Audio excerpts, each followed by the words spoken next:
अध्याय 78 युग का गुस्सा और सहाय परिवार की कहानी। युग के सामने एक लड़की खड़ी थी जिसने कपड़े तो अच्छे तरीके से पहने हुए थे, लेकिन उसका शरीर लकड़ी की तरह सूखा हुआ था। ऐसा लग रहा था मानो कि उसे कई दिनों से खाना न दिया गया हो। उसके हाथों में एक पुरानी सी हथियार थी जो कि एक छोटी सी तलवार थी। उसके पैरों में जूते बहुत पुराने थे। उस लड़की ने युग के आंखों में देखा और उसके चेहरे पर किसी प्रकार का डर नहीं था। उसके आंखों में बस एक बेबसी दिख रहा था और उसकी आंखें मदद की मांग कर रही थी। और युग ने उसे कुछ देर तक देखा और फिर अमित की ओर देखा। अमित युग की नजर अपनी ओर देखकर बोला, इस लड़की का नाम ईशानी सहाय है। इसका परिवार राज परिवार में एक ऊंचे पद पर था। इसके पिता राजदरबार में वित्त मंत्री थे और उन्हें बाकी मंत्री और यहाँ तक कि राजा भी ज्यादा पसंद नहीं किया करते थे। CH 78 युग का गुस्सा और सहाय परिवार की कहानी। युग के सामने एक लड़की खड़ी थी जिसने कपड़े तो अच्छे तरीके से पहने हुए थे, लेकिन उसका शरीर लकड़ी की तरह सूखा हुआ था। ऐसा लग रहा था मानो कि उसे कई दिनों से खाना न दिया गया हो। उसके हाथों में एक पुरानी सी हथियार थी जो कि एक छोटी सी तलवार थी। उसके पैरों में जूते बहुत पुराने थे। उस लड़की ने युग के आंखों में देखा और उसके चेहरे पर किसी प्रकार का डर नहीं था।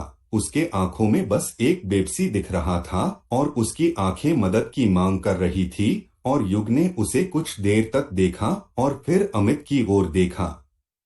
अमित युग की नजर अपनी ओर देखकर बोला, इस लड़की का नाम ईशानी सहाय है। इसका परिवार राज परिवार में एक ऊंचे पद पर था। इसके पिता राजदरबार में वित्त मंत्री थे और उन्हें बाकी मंत्री और यहाँ तक कि राजा भी ज्यादा पसंद नहीं किया करते थे।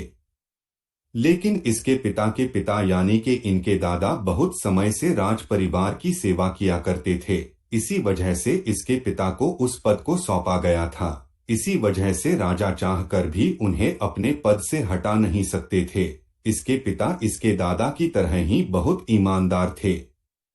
राजदरबार में मंत्री और अन्य लोग इसके पिता को नहीं पसंद करते थे, तो इनके पिता को नीचा दिखाने का कोई मौका नहीं छोड़ते थे।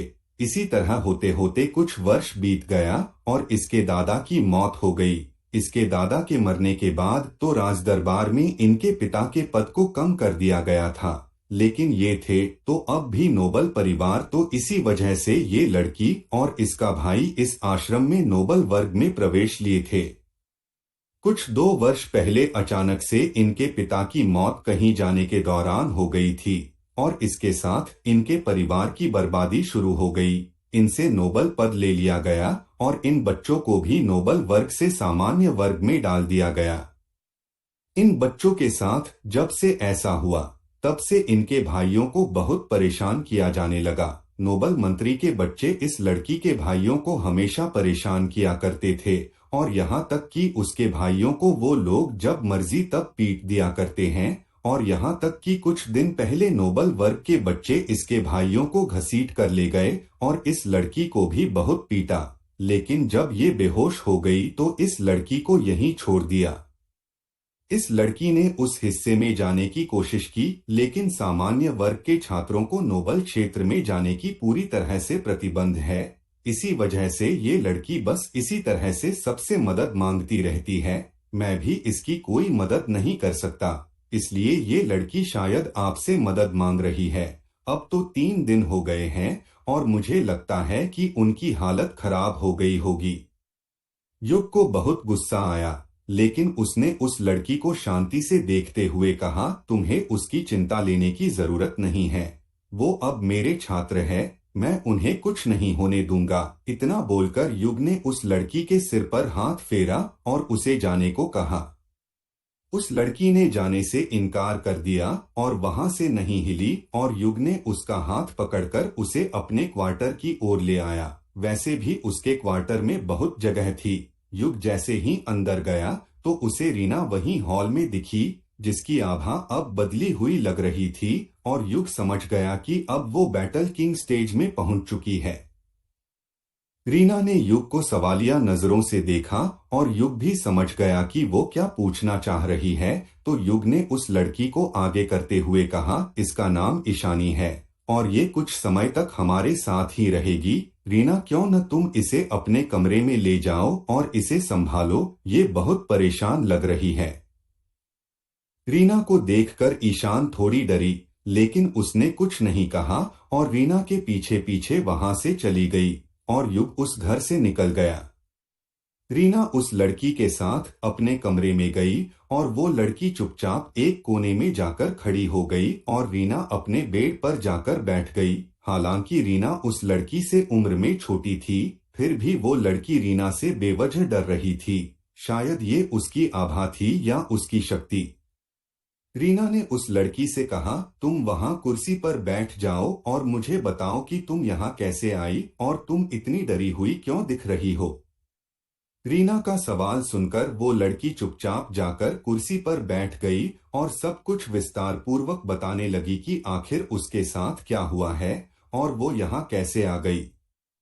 रीना ने सब कुछ शांति से सुना और कहा, तुम अब इतनी चिंता मत करो, युग भैया गए हैं ना, वो सब कुछ संभाल लेंगे और मुझे लगता है कि तुम्हें अब आराम करना चाहिए। इन सब बातों से दूर युग पश्चिमी क्षेत्र पहुंच चुका था और युग ने कोई आश्रम का पोशाक नहीं पहना था, तो उसे किसी ने नहीं रोका और सबको लगा कि वो कार्यालय में जा रहा होगा। शायद ये उनकी सबसे बड़ी भूल थी, क्योंकि उन्होंने एक शैतान को यूं ही खुले आम जाने के लिए दे दिया था। युग अंदर कार्यालय के पास से गुजरा और वो उस और देखा भी नहीं और अंदर जाके युग को बिल्कुल अलग ही नजारा दिखा। इस क्षेत्र में बनी घर और क्वार्टर सामान्य वर्ग की अपेक्षा बेहद सुंदर और महल जैसे दिखते थे। इस हिस्से में बनी मैदान भी बेहद सलीके से चारों ओर से घिरी हुई थी और उस मैदान पर अच्छी साफ सफाई भी थी। इस जगह आकर युग को लग रहा था कि वो सच में किसी आश्रम में है, वरना सामान्य हिस्से में तो ऐसा लगता था कि वो किसी गरीब बस्ती में आ गया है, जहां कई वर्षों से सफाई नहीं हुई हो। युग ने देखा कि अभी कई छात्र इधर उधर टहल रहे हैं। ये नजारा बिल्कुल पृथ्वी के कॉलेज कैंपस के जैसा था, जहां छात्र रात भर कॉलेज में इधर से उधर आते जाते रहते थे। छात्रों के पास अच्छी तलवार और उनके हथियार भी दिख रहे थे। युग ने पास जा रहे छात्रों में से एक के पास जाकर पूछा, सामान्य वर्ग के रवि, कमल और सुरेश को किन छात्रों ने यहाँ लाया है। युग के सवाल पर वो लड़का युग को ऊपर से नीचे तक देखा और बोला, तुम एक छात्र हो, फिर भी तुम्हें नहीं पता है, उन लोगों की दुश्मनी सेनापति लक्ष्य के बेटों से नहीं बनती थी, तो वो ही उन्हें ले जा सकते हैं ना। उनका क्वार्टर संख्या 47 है, वहां पर तुम्हें और भी उनके दोस्त मिल जाएंगे। मैंने आज सुना है कि उन तीनों लड़कों को उनके घर के बाहर रखा गया है और उन्हें ट्रेनिंग की तरह उपयोग में लिया जा रहा है। तुमने पोशाक नहीं पहनी है तो तुम जरूर नए छात्र होगे। यदि तुम्हें भी उनसे दुश्मनी है तो तुम भी जाकर अभ्यास कर सकते हो। वैसे मैं तुम्हें सलाह दूंगा कि तुम अपनी पोशाक पहन लो, वरना कोई भी तुम्हें उन भिखारी सामान्य वर्ग की तरह समझ लेगा। युग ने कुछ नहीं कहा और वहां से जाने लगा। युग के जाने पर उस छात्र ने भी कुछ नहीं कहा, क्योंकि इस क्षेत्र के हर बच्चों में कहीं न कहीं घमंड होता है और कोई भी धन्यवाद या माफी जैसे शब्द नहीं बोलते, और इसी वजह से वो भी मुड़ा और अपने काम करने चला गया। युग वहां से सीधे उस ओर चल दिया। अब युग ने उस पूरे क्षेत्र को स्कैन किया और उसे तुरंत वो लोकेशन मिल गई जहां उसे जाना था। युग ने पहले इसलिए नहीं किया था क्योंकि उसे उस जगह के बारे में कुछ नहीं पता था। युग के सामने से हर क्वार्टर गुजरता जा रहा था, जिस पर उस क्वार्टर की संख्या लिखी हुई थी, जैसे कि क्वार्टर नंबर 1, क्वार्टर नंबर 2 और इसी तरह। युग क्वार्टर संख्या 47 के पास पहुंच गया और वहां उसे एक अजीब सा नजारा दिखा जो शायद किसी को झकझोर दे। युग ने देखा कि उसके सामने के क्वार्टर के गेट के पास 3 लड़के, जिनकी उम्र यही कोई 20 से 22 के बीच होगी, वो तीनों बहुत कम कपड़े में ठंड से ठिठुर रहे हैं, लेकिन वो वहां से भाग नहीं रहे हैं। ऐसा लग रहा था मानो कि उन्हें किसी बात का डर हो, जबकि उन्हें बांधा भी नहीं गया था उनके पूरे शरीर पर चोट की निशान दिख रही थी और उनके कुछ अंगों से निकला खून भी अब उनके शरीर पर ही सूख चुका था और ठंड भी कड़ाके की है।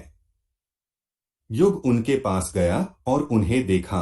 वो तीनों किसी तरह खुद को होश में रखे हुए हैं। युग ने उनके चारों ओर अपनी अग्नि की एक परत फैला दी जिससे उन्हें राहत मिली और युग की दिव्य अग्नि में हीलिंग प्रॉपर्टी भी थी तो उनकी चोट भी भरने लगी और उन तीनों को अब राहत मिलने लगी और उन्होंने अपनी आंखें खोलकर युग को देखा। युग ने उन्हें देखकर कहा, क्या तुम ही ईशानी के भाई हो?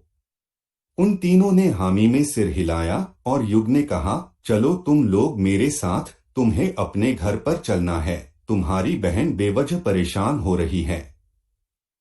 वो लड़के वहां से नहीं हिले, मानो उन्हें डर हो कि वो वहां से गए तो कुछ न कुछ बुरा जरूर होगा और ये देखकर युग ने कहा, अरे अब चलो भी, मैं यहाँ पूरा दिन इंतजार नहीं करने वाला।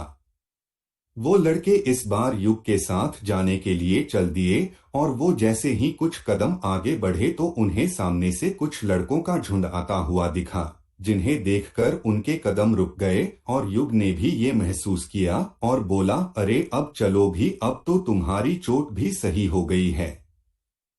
युग के कहने पर वो लड़के युग के पीछे पीछे जाने लगे और सामने से आ रहे झुंड में से एक लड़के की नजर इस ओर पड़ी और एक लड़का ये देखकर बोला, अरे तुम लोग कहाँ जा रहे हो? तुम्हें तो अब तक नवीन भैया ने जाने को तो नहीं कहा। उन समूह में सबसे आगे चल रहा एक ताकतवर लड़का जिसके घुंघराले बाल थे और वो एक अजीब सी सूरत का लड़का था जिसके मुंह को देखकर उल्टी आ जाए, उसकी नजर भी इस ओर पड़ी और वो तुरंत आगे तेजी से आया और उन तीनों लड़कों को गुस्से से घूरने लगा।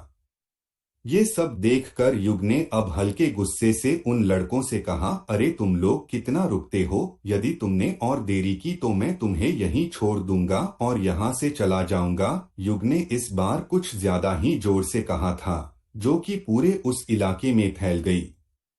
युग की आवाज को वो अजीब सी सूरत वाला लड़का भी सुना और युग को देखा और युग को सुंदर शक्ल देखकर उसे अजीब सी चिढ़ मैच गई। युग का चेहरा था ही इतना सुंदर कि कोई भी उसे एक बार देखे तो वो उस पर मोहित हो जाए। उस लड़के ने युग से कहा, और तुम कौन हो? इन्हें बिना मुझसे पूछे हुए ये मेरे कहे बिना यहाँ से नहीं जाने वाले हैं। युग ने बड़ी शांति से कहा, ये मेरे छात्र है और मैं इन्हें ले जाने आया हूँ, मुझे इसके लिए किसी की परमिशन लेने की क्या जरूरत है? उस लड़के ने फिर कहा, तुम्हारे छात्र, लेकिन इनका कोई शिक्षक ही नहीं है। फिर उसके दिमाग में कुछ क्लिक किया और वो हंसते हुए बोला, अच्छा मैं समझ गया कि तुम कौन हो, तुम सामान्य वर्ग के नए शिक्षक हो। अच्छा मैं सब कुछ समझ गया। उस लड़के ने थोड़ी देर चुप होकर वापस कहा, मैं समझ सकता हूँ कि ये तुम्हारे छात्र है, लेकिन अभी मुझे इनसे कुछ काम है, तुम इन्हें कल ले जाना। युग ने उसके बातों को नजरअंदाज किया और चलने लगा और इस बार उसके दिव्य अग्नि ने उन तीनों को धक्का दिया और वो भी चलने लगे। युग बिना मतलब के बहस से दूर रहना चाहता था और इन घमंडी छात्रों के बीच रहने पर उसका गुस्सा बिना मतलब फूट जाएगा। युग की ऐसी हरकत देखकर वो लड़का जिसका नाम नवीन था वो गुस्से में आ गया और बोला, तुम्हें समझ नहीं आता कि मैंने क्या कहा? यदि तुम और एक कदम आगे बढ़ोगे तो मुझे ये बात अपने पिता को कहनी पड़ेगी और वो खुद तुमसे हिसाब करेंगे। युग ने जब ये सुना तो रुक गया और उन लड़कों को लगा कि युग डर गया तो उनमें से एक लड़के ने कहा, वाह नवीन भाई, आप तो कमाल के हो, ये नया शिक्षक तो बहुत डरपोक निकला, ये बस एक धमकी से ही डर गया। दूसरे लड़के ने भी कहा, अरे तुम्हें नहीं पता है कि नवीन भाई के पापा कौन है? उनसे तो महाराज भी इज्जत से बात करते हैं, पूरे पूर्वी क्षेत्र में उनसे कौन पंगा ले सकता है? वहीं युग अपनी जगह पर घुमा और उस लड़के नवीन के पास आने लगा और उस लड़के नवीन को कुछ और ही लगा और वो इतराते हुए बोला, अच्छा तो अब तुम मुझसे माफी मांगना चाहते हो, लेकिन तुमने मुझे बहुत परेशान किया है। यदि तुम अपनी नाक मेरे जूते पर रगड़ोगे तो शायद मैं अपने पिता से आज की बात नहीं कहूंगा। उस लड़के की बात पर सभी लड़के जोरों से हंसने लगे। क्योंकि उनके लिए ये सब कोई नई बात नहीं थी। उन्होंने सामान्य वर्ग के कई शिक्षकों के साथ ये सब किया था, तो उन्हें इसमें अब मजा आने लगा था। युग उस लड़के के सामने आया और उस लड़के के चेहरे पर एक जोरदार थप्पड़ जड़ दिया और चटाक की आवाज उस पूरे जगह पर फैल गई और कुछ सेकंड के बाद उसका रिएक्शन आया। वो लड़का जमीन पर किसी गेंद की तरह गिरा और उसके मुंह से खून निकलने लगी, और यही नहीं, वो जमीन पर 2 बार उछला भी, जिस वजह से उसका बदसूरत सा चेहरा अब पूरी तरह भिखारी की तरह दिखने लगा था। भिखारी भी उससे अच्छा दिखता। युग वहीं शांति से खड़ा रहा और उन लड़कों के समूह की ओर देखने लगा, और वो लड़के युग की इस प्रतिक्रिया से काफी डर गए थे और उन्होंने उस नीचे पड़े हुए लड़के की मदद भी नहीं की। लेकिन वो लड़का थोड़ा ताकतवर था, तो वो बेहोश नहीं हुआ और किसी तरह उठ खड़ा हुआ। वो लड़का एक ही थप्पड़ से समझ चुका था कि वो युग से नहीं जीत सकता था। वो तुरंत अपने एक पास से एक कागज का टुकड़ा निकला और उसे फाड़ दिया और गुस्से से बोला, तुम रुको, मेरे टीचर अभी आते होंगे और मेरे पिता के भी पास ये सूचना पहुंच चुकी होगी। और क्या होगा जब उस लड़के का शिक्षक आएगा? क्यों युग इतने पंगे ले रहा था? क्या युग इस आश्रम को सुधारने वाला था?